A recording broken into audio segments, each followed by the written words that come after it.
مامانت و بابام از هیچی خبردار نمیشن.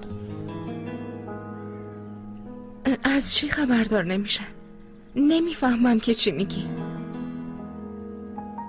بالاخره میفهمی، نگران نباش. تلافی میکنم. از من بترس.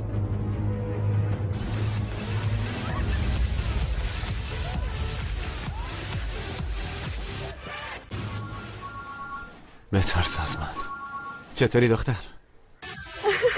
چقدر قشنگ گفتی. انگار حالت خوب شده. یکم درد دارم اما خیلی سرحالم. خدا رو شکر. تو این حالت نگه دار. شب برات یه سورپرایز خیلی خوب دارم. میخوای مهمونی بگیری؟ سورپرایزمو خراب نکن دیگه. کجایی دختر؟ این صدای موزیک چیه؟ الان تو ساحلیم. شب یه دیجی خیلی خوب میاد. به سلامتی رفیقمون اینجا رو میبندیم. بابا دمت گرم دختر، خیلی باحالی. فقط من یه شرط دارم. اگه دیدمو میخوای بگی برای خودش یه دوست پیدا کرده. جدی میگی؟ نه اون نیست، یه چیز دیگه است. مهمونای جدیدمون شب میان. اونا برای چی بیان؟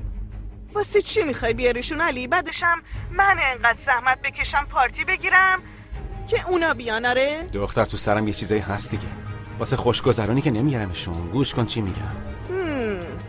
تو سر چی میگذره؟ بگو منم در جریان باشم علی جون.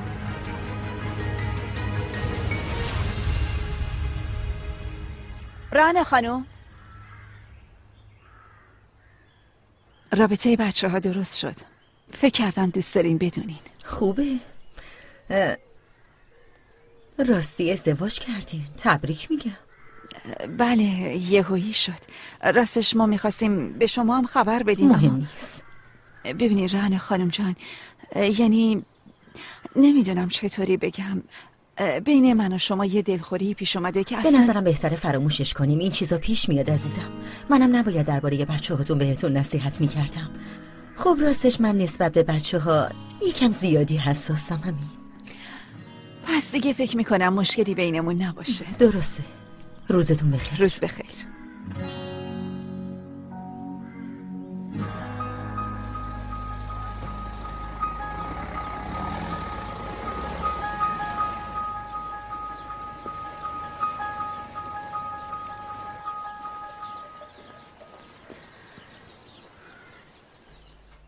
خواهرم نمیاد؟ رانه خانم رفتن. کجا رفت؟ میخواست بره شرکت. شرکت؟ آره. باشه پس ما شروع میکنیم. نوشه جان. راستی سرین جون قرار بود چی کار کنی؟ وای مامانون همه تنبیه کافی نبود. سرین جان لطفاً. اینجی جون من نمیتونم اینو قبول کنم. به شما پسش میدم. اصلا هم نپوشیدمش. نتونستم یعنی بپوشم. اون چیه؟ لباسی که دیروز تو مرکز خرید برای سلین خریدین بدون اجازه من بود. اما من اونو به عنوان هدیه برای سلین خریده بودم مگه نه؟ آره؟ باشه پس نگهش میدارم. چقدر پررویی تو سلین. نه من نمیتونم اینو قبول کنم. لطفاً این واقعا هدیه گرونیه. لطفاً پسش بگیری. ای بابا چرا اینقدر نگرانی؟ مگه پولش چقدر شده بود؟ جدی میگم سلین دختر خیلی قشنگیه، جوونه، باید از این لباسای خوشگل بپوشه. ببین تو رو خدا من تو رو. آبجی من چی گفتم به تو؟ چیزی میخواستی بگی عزیزم؟ نه میگفتی سلین دختر خوبیه. سلین جون لطفاً پس بده و تشکرم بکن. اینجی شما هم بگیرش دیگه، اینقدرم کشش ندیم. باشه حالا که همتون مجبورم میکنین باشه.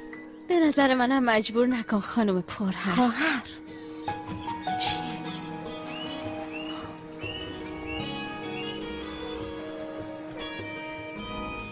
بچه ها امشب مهمونی گرفتن. هم دعوتن. میخوام دخترانم با خودم ببرم. هم دلخوریای بینمون از بین میره، همین که با آدمای جدید آشنا میشن. فکر خوبی کردی، آفرین بهت. منم میام. خواهر من درست شنیدم؟ نازلی با کلمه پارتی کنار اومده. یعنی چی؟ من نمیتونم بیام. باشه بچه‌ها حرف میزنیم. خب پس من میرم حاضر شم دیگه. سلین جان گفتم باشه حرف میزنیم. بشین صابونتو بخور.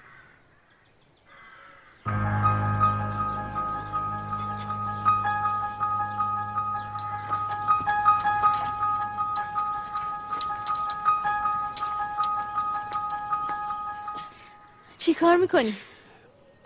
موقع افتادن ترمزش خراب شد. نمیخوام تو کارت دخالت کنم، ولی چرا نمیبریش تعمیرگاه؟ فقط من زبون پسرمو میفهمم. اونم مثل خودت حرف میزنه. بدزاد. ببین یه چیزی میگم ولی اصلا فکر نکن دارم پیشنهاد دوستی میدم.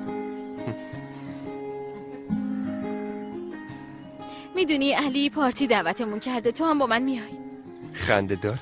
آره منم خندم میگیره، اما آدم باید از یه جایی شروع کنه که بره بین مردم. ببینم ما کی با کی؟ منو از خودت بدون. در رابطه با خشم و فرار از مردم و اینجور چیزا من دکترا دارم. یعنی میخوای بگی نقطه مشترکمون اینه؟ آره به نظرم فکر خوبیه. زنقدش.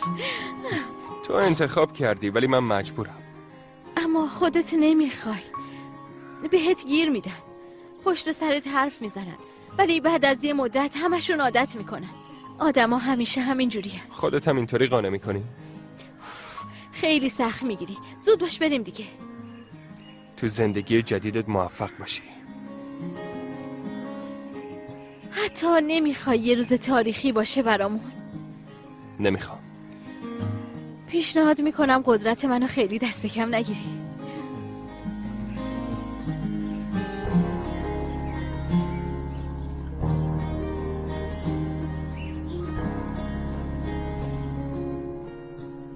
نه این خیلی بلنده.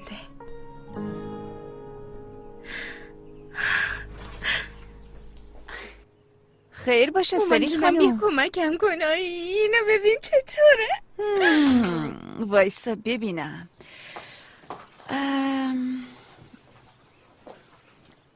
این چطوره؟ مامان جونم اون پیژامه است. من پیژامه پارتی نمیرم، میخوام برم ساحل. واقعا؟ اما چون تو شب قراره خونه بمونی گفتم لباس راحت بپوشی. یعنی چی؟ سلین جان وقتی میگم تنبیهی باهات شوخی ندارم. ممکنه با علی آشتی کرده باشی اما کارت بدون تنبیه نمیمونه عزیز دلم. مامان منو بکشه خیلی بهتره. سلین با من بحث نکن. نازلی و پری میرن اما تو میمونی. ما یعنی چی؟ یعنی چی همه میرن پارتی؟ خدایا منو بکش. یعنی چی نمیتونم برم؟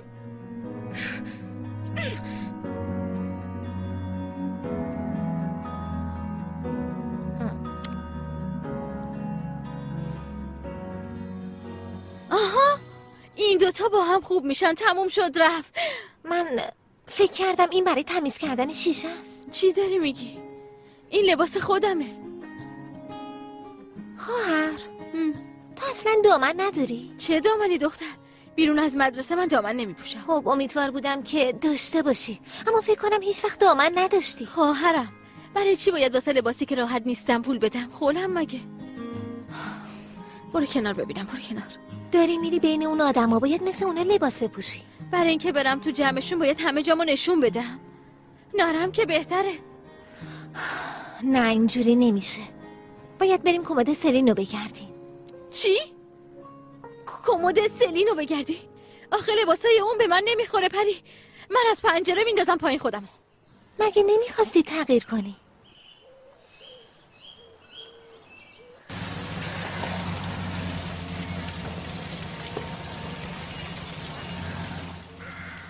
علی تو اتاقشه. کنار استخر خانم.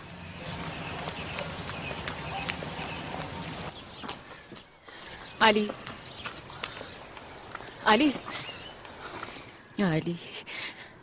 خوبی پسرم؟ آه ببینم دست تو.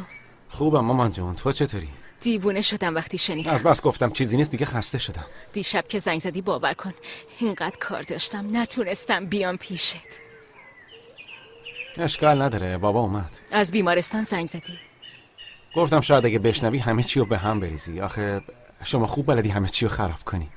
زود باش، پاشو وسایلتو جمع کن، من ازت تو خونه مراقبت میکنم.